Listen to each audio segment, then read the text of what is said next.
So let's get into some more devices here, somewhat less relevant and practical to the people in the audience here. So I'd like to call out Greg Bilella, distinguished engineer from Sun. He's a frequent flyer on this stage, and he's kind of the real-time Java guy. Hi, James. So today we get to actually talk about hardware. We've been talking about real-time Java and the APIs for so long, but we actually built a box this year. And I'll tell you the story of how that happened. We call it Project BlueWonder.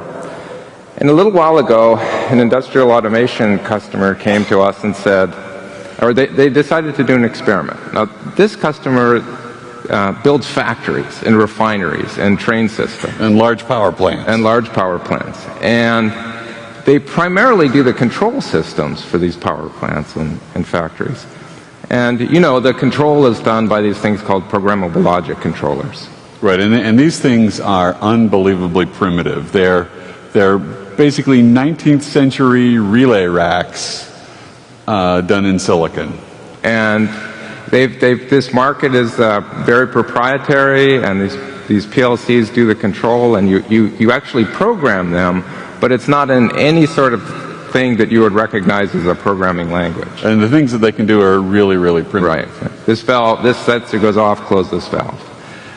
So this customer said, well, here was the experiment.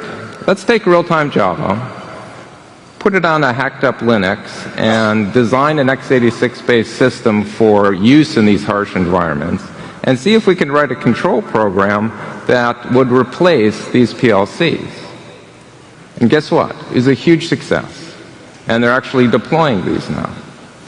But there was a little problem. This was an industrial automation company, and they were building computers, and they were building operating systems, and they didn't want to do that. And in fact, they weren't actually very good at it. So they came to me and said, well, Greg, why doesn't Sun build this as a product and sell it to us? We'd be much happier with that.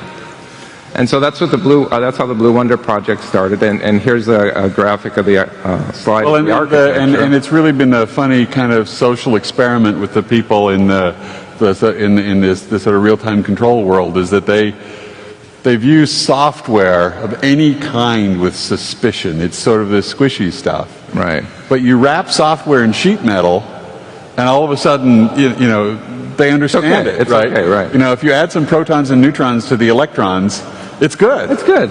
Okay, let's buy one. So here's the architecture. As you can see, we designed an x86-based system, but with a few tweaks. Higher temperature range, it's diskless, fanless. It's meant to run in hot, dusty environments. It's an industrial PC. Right, it has no moving parts. No moving parts. Can handle, I mean, you can heat it up, freeze it, whatever, and it keeps on chugging. And Solaris out of the box. Solaris 10. We wrote a device driver because this has to talk a weird industrial automation protocol, Profibus. Yeah, Profibus is a networking protocol that probably almost nobody in this room has ever heard of, but it's the dominant sort of control bus. And it's not really a networking bus in the sense of like Ethernet. It's really just sort of control signals coming back and forth from A to D converters. It really is a bus with long wires. Right. And then Java RTS 2.0 out of the box. Right. So we put that together in a package, one part number. We call it BlueWonder. It's going through compliance testing right now, so it'll have the CE mark, the UL mark, and it's real hardware. Right. And to paraphrase our CEO, Jonathan, what BlueWonder does is take the volume and all the energy and innovation that happens in this space and drive value into this closed, stodgy, ancient, ossified market of PLCs. I hope there's nobody out there that got insulted by that phrase, but it's actually pretty true. You know, and so we're going to take them on with modern open architecture and off-the-shelf components for a fraction of the price. So if any of you were at JavaOne last year, what we had done was there was this robotic arm, a very scary robotic arm. Anything that it can accelerate at 10 Gs is scary. And it comes with a controller unit whose price tag has way too many digits in it and is about the size of a refrigerator. The control unit is way larger than the robotic arm.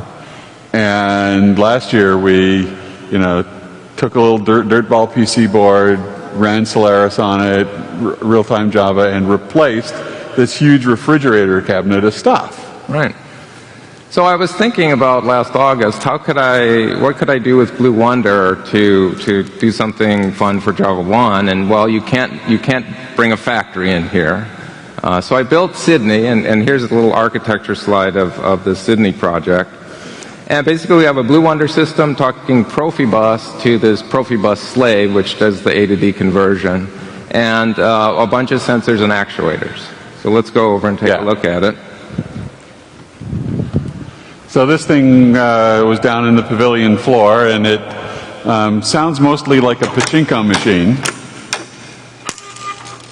So this is the BlueWonder system down here, talking Profibus to the slave, and it's controlling the stepper motors for the arms and the metering devices and the selectors. And then there's sensors everywhere telling the system when there's a ball. And right. So one of the really important things about this is that it's all the wiring, the connectors, the actuators, the sensors, they're totally standard, off-the-shelf industrial automation pieces that people use to build on every factories. Right. Now, a couple interesting pieces here. This is a color sensor, standard from a company called Keyence that does optical sensors for the industrial automation space. And there's 3 LEDs in here that go over a fiber optic cable and shoot out a beam of light. As the ball drops through, some detectors figure out what color it is, and that signal goes to the Profibus slave over the network into the real-time Java program that then goes back the same route to these selectors to sort the balls. And so you see that the time between here and here is the ball's in free fall, and so we have to make sure that we flip the selectors in time to get the balls on the right. Right. So you don't have any margin for error in the timing here, right? The ball is absolutely in free fall. I mean, people sometimes build gizmos like this using things like Lego Mindstorms, but there the ball is moving a lot slower, right. And it's allowed to pause someplace as the thing moves that kind of tricky actuator. So the stepper motor is one that's pretty quick, right? But the ball's in free fall as it comes down. And I mean, one of the I don't know, sort of boring, the difficult things about most real-time systems is that they're only really cool when they're unexcited. Right. So the balls fall down and it just never gets it wrong. Right. So the design point for BlueWonder is to have 2,000 I/O ports per system. Now the other interesting thing here is the GUI. They call it an HMI in the industrial automation space, a human-machine interface. But this is a swing app, and it's just running on the same VM as the control.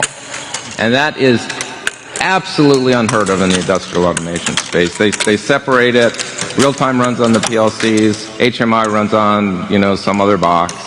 And we're telling them they can do them both right on the same machine.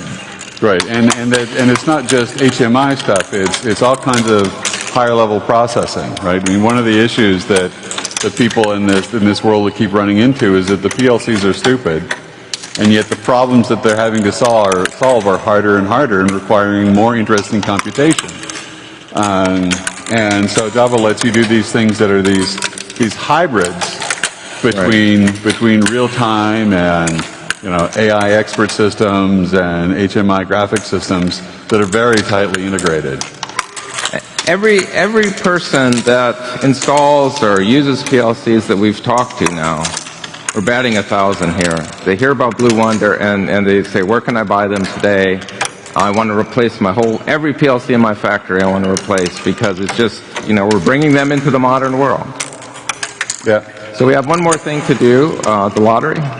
Yeah, so you guys were running some little contest.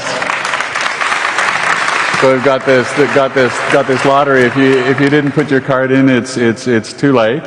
So the winner of this gets a what, a PlayStation 3? PlayStation 3. So Jeremy Black, you get a PlayStation 3. Come up afterwards and you can claim it. And if you're not here, we have your email address, so we'll get it to you. Thanks, James. All right, you take that. Yep. Good. Right down. That's up. Thank you. All right. So let's get